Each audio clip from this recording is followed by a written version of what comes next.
పాకిస్తాన్కి ఈ యుద్ధంలో సపోర్ట్ చేసింది డైరెక్ట్గా టర్కీ, ఇండైరెక్ట్గా China. So already boycott Turkey అది నడుస్తోంది కదా, చాలామంది క్యాన్సిల్ చేసుకుంటూ ఉన్నారు కూడా tours.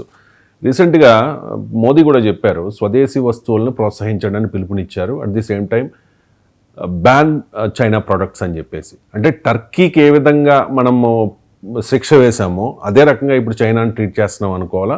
And ban China products వెనుక మోదీ వ్యూహం ఏంటి? ఎస్ అండి, నిన్న ప్రధాని మోడీ గారు చాలా విషయాలు ఇటు చరిత్ర అన్ని టచ్ చేస్తూ ఒక అద్భుతమైన మెసేజ్ని భారతీయులకు ఇచ్చారు. అదేంటంటే చైనీస్ ప్రొడక్ట్స్ కొనకుండా భారత స్వదేశీ ఉత్పత్తులను కొనండి. యాక్చువల్గా ప్రైమ్ మినిస్టర్ స్థాయిలో ఒక అత్యున్నతమైన దేశానికి వ్యతిరేకంగా అలా మాట్లాడరు. ఒక రకంగా ఇక్కడ చెప్పాలంటే మీరు అడిగిన ప్రశ్నకి టర్కీని బాయ్కాట్ చేయడం వేరు, అదేవిధంగా చైనా ప్రొడక్ట్స్ని ఆపి భారతీయ ప్రొడక్ట్స్ స్వదేశీ ప్రొడక్ట్స్ని కొనండి అని ప్రధానమంత్రి గారు చెప్పడం కూడా ఎంతో వేరియేషన్ ఉందండి. అక్కడ టర్కీ ఏంటంటే పాకిస్తాన్కి సపోర్ట్ చేసిందని, ఇక్కడ చైనా మనకి పాకిస్తాన్కి సపోర్ట్ చేస్తుందనే విషయం మీద కాదు మాట్లాడింది. చాలా అది దాటిన విషయం అనమాట, ఆర్థిక విషయానికి సంబంధించింది.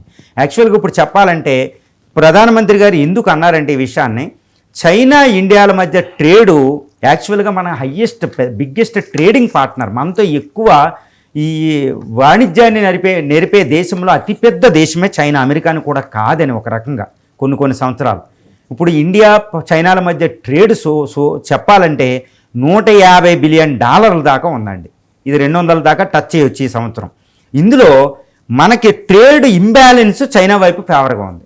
ఎందుకంటే ఎంత దారుణం అంటే మనం చైనాకి ఎగుమతి చేసే 2023-24లో చెప్తే మనకు చైనాకి ఎగుమతి చేసిన ఉత్పత్తులు సుమారు $25 బిలియన్ ఉంటే వాళ్ళకి మనకి ఎగుమతి చేసే చైనా భారతదేశానికి ఎగుమతి చేసే వస్తువులు సుమారు $130 బిలియన్ దాకా ఉంది. ఆ ట్రేడ్ డెఫిషిట్ $100 బిలియన్. అందుకే యుద్ధం అంటూ వస్తే చైనా మీద మనం ఆధారపడిపోయి ఉన్నాం.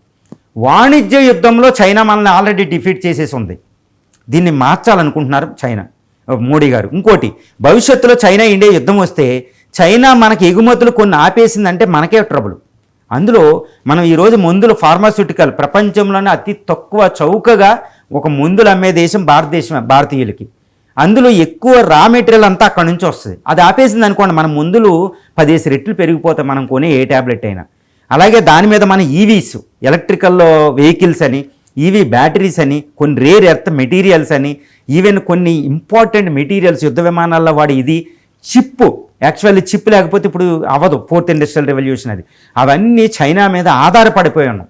చైనా మనకి ఎగుమతులు ఆపేస్తే నష్టపోయేది మనమే. కానీ నిన్న ప్రధాని మోడీ గారు చాలా జాగ్రత్తగా మాట్లాడారు. ఏ విషయం మీద అంటే అన్నెసరిగా చైనా ఉత్పత్తులకు మనం అలవాటు పడిపోయాం. అందులో ఏంటంటే టాయ్స్, బొమ్మలు, మనకి కొండపల్లి బొమ్మలని ఇవన్నీ అవన్నీ అన్నీ తయారవుతాయి కదా, మనం చైనా బొమ్మలకు అలవాటు పడిపోయాం మన పిల్లలకి. ఎంత తప్పండి, అందులో కాడ్మీ అని డేంజరస్ మెటీరియల్స్ ఉంటాయి, పిల్లలు ఆరోగ్యం చెడగొట్టేది. అవి ఇప్పుడు మనం కొనాలా? చైనా ప్లాస్టిక్ వస్తువులు మనం కొనాలా? దీపావళి వస్తే చైనీస్ మెడిసిన్స్ మనం కొనాలా? హోలీ వస్తే చైనీస్ కలర్స్ మనం కొనాలా? ప్రతి దానికి చైనీస్ ప్రొడక్ట్స్ అలవాటు పడిపోయాను. ఇది ప్రధానమంత్రి మోడీ గారు మాట్లాడింది. మేము ఆ మిగిలిన చిప్పుల విషయం వాళ్ళు చూసుకుంటారని, వాళ్ళు మన తయారీ అవి పెడతారు, చిప్ మేకర్ గుజరాత్లో అవన్నీ పెడుతున్నారు ఇప్పుడు, అవన్నీ వాళ్ళు చూసుకుంటారు. కనీసం మన ప్లాస్టిక్లు, రంగులు, దీపావళి మందులు అనేవి చైనీస్ ప్రొడక్ట్స్ కొనకండి, చైనా మార్కెట్లో కొనకండి. దాని బదులు నిన్న చైనాకి వ్యతిరేకంగా ఆయన ఏం మాట్లాడలేదు. స్వదేశీ వస్తువులు ఉండగా విదేశీ వస్తువులు ముగ్గేంటి మీకు? ఇది దీనివల్ల ఏంటి, భారతదేశంలో కొన్ని కోట్ల మంది అన్ఎంప్లాయ్మెంట్ చేసేది మనమే. ఆయన అందుకే చెప్పారు 140, అక్కడ పాక్ ఆపరేషన్ సింధూర్లో సైన్యం కాదు, మీరు 147 కోట్లు సైనికులుగా వ్యవహరించండి. వాణిజ్యాన్ని మీరు కొనే వస్తువుల్లోనే మీ భారతీయత ఉంటుంది, మీ దేశభక్తి ఉంటుంది, దాన్ని జాగ్రత్తగా ఫాలో అవ్వండి. ఒక అద్భుతమైన ఒక దేశ నాయకుడు, ఒక అత్యున్నతమైన దేశ నాయకుడు ప్రజల్ని నడిపించే విధానం ఎలా ఉంటుందని చెప్పారు.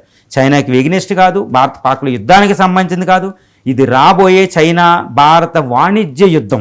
ఈ వాణిజ్య యుద్ధమే నిజమైన యుద్ధ ఫీల్డ్ అనమాట భవిష్యత్తులో. ఇప్పుడు చైనా యుద్ధం చేయడంలో దేశాలతో ఆర్థిక యుద్ధంలో ఓడిస్తుంది. ఇది ఈవెన్ ట్రంపే చైనా ముందు తలొగ్గవలసిన పరిస్థితి క్రియేట్ అవుతుంది. ప్రపంచంలో ఎన్నో దేశాలు చైనా ముందు ఓడిపోతున్నాయి, ఎందుకంటే వాణిజ్యం అది గట్టి కొట్టేస్తుంది అప్పులు కట్టించి. కాబట్టి భారతదేశం భవిష్యత్తులో జరగబోయే వాణిజ్య యుద్ధాన్ని ఎదుర్కోవడానికి, చైనా పాక్ల మధ్య ఆర్థిక యుద్ధాన్ని ఎదుర్కోవడానికి నేను ప్రధాని మోడీ ఇచ్చారు. దీన్ని మోడీ గారు చెప్పింది తూచా తప్పకుండా ఫాలో అవ్వడం భారతీయుల ప్రధానమైన విధి, భారతీయుడుగా.